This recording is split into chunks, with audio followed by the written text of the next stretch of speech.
Superman issue 11, written by Peter J. Tomasi and Patrick Gleason, and this issue also has art by Patrick Gleason. This one, and this is the second half of this Super Sons backdoor pilot. I'm calling it, because that's what it is.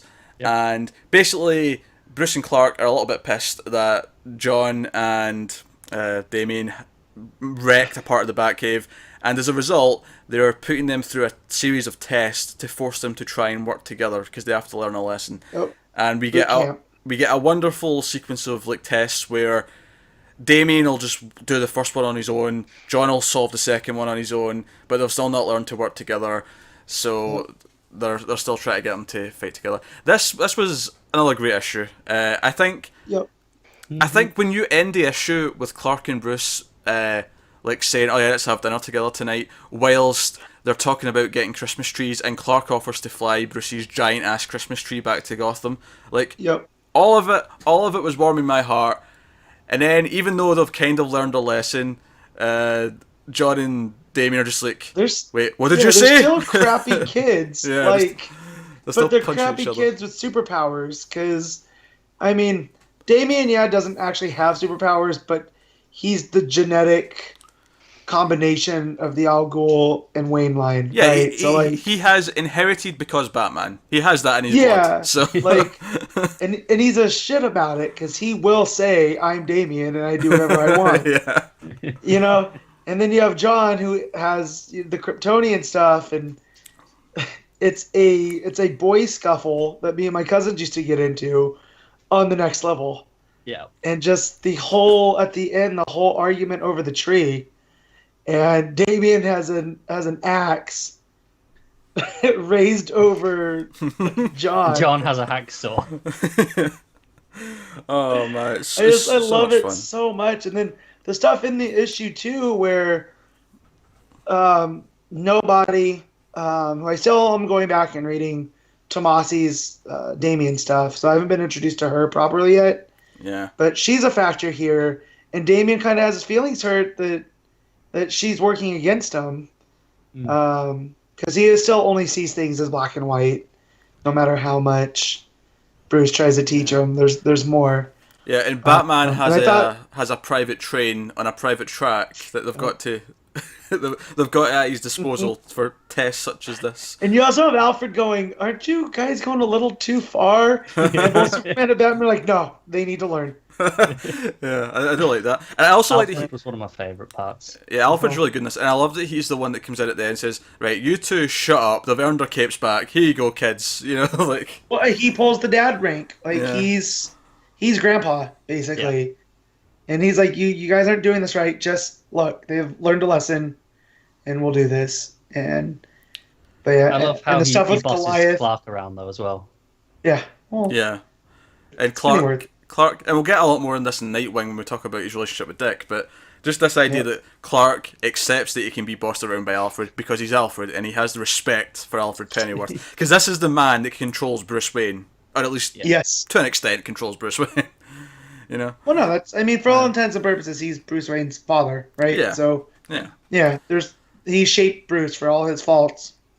Alfred's been there, so that takes a lot. Anyone that can go through that earns Superman's respect. Yeah, it's even simple little things that I love. That at the end, when after Superman fakes the hurricane, with his super breath, and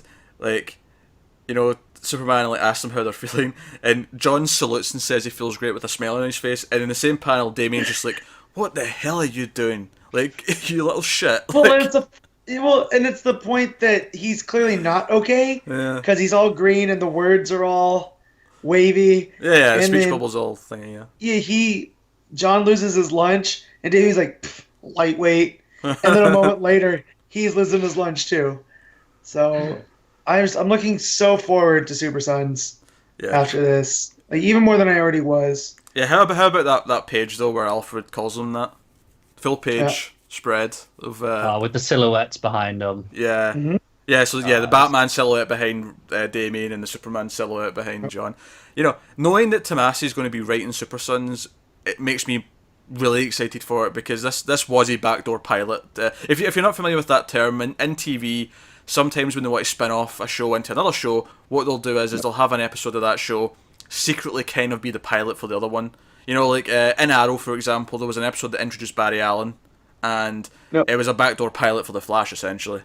That's what we mean by that. You see the Flash become the Flash on Arrow, not on the Flash. Well, He's already the Flash. You see him get struck by lightning. That's all you see. Counts. Yeah. Yeah, but it's that's what I mean. But on the Flash, he didn't just skip to after that. You still got all the build up to it. No, he wakes up from the coma and whatnot. But still, the inciting incident happened on Arrow. Yeah, but right? it happens again on Flash though. It's like you can still watch Flash without having to watch the episode of Arrow. That's what a good backdoor pilot does, though. Yeah, is it sets the world. Remember they did that on The Office with they were thinking about spinning off Dwight. Yeah, and it was so weird and bad, and they decided not to do it. But that's kind of the advantage, they just though. Skipped over all those threads. Like it never happened. It's the advantage, though, is that if it doesn't work, you can go, well, let's just not do that, because we tried it for a thing. Yeah, exactly. But I think a little different here. We knew we were getting Super Sons. Yeah. So, also, I feel like one day when we get the Super Sons omnibus, in like a decade's time, these 2 issues will be the first 2 things at the start of that omnibus. Oh, yeah. They have to be. As it should be. Yeah. They should even probably be in the first trade of Super Sons, if I'm honest. Yeah. I'd put them there, but especially DC. Especially since it's only 2 issues, and the next issue is the start of a new arc for Superman, so I can almost see them doing that and just having these 2 in the Super Sons trade, while the next trade of Superman will be, Well, like if they ever do a New Frontier, I can see them throwing the last 2 Superman issues where they go to Dinosaur Island. I can see them throwing them in there as supplemental too, just because they deal with that theme. I still think they'll just should be shoved in with the second trade just to. Well, I'm saying, but you could do that and it wouldn't be out of place. Like the spirit's there of them. So, but also I wanted to real quick with Goliath and John saying that Crypto knows tricks, so fetch, and Damian is surprised that worked. So clearly he doesn't have a pet human relationship with Goliath. It really is more of a partnership, which I think that speaks, considering he has a bat cow in Titus. And he's got a cat now as well, doesn't he? Yeah, he has Alfred the cat. So Alfred the cat, yeah, I like that. Alfred the cat.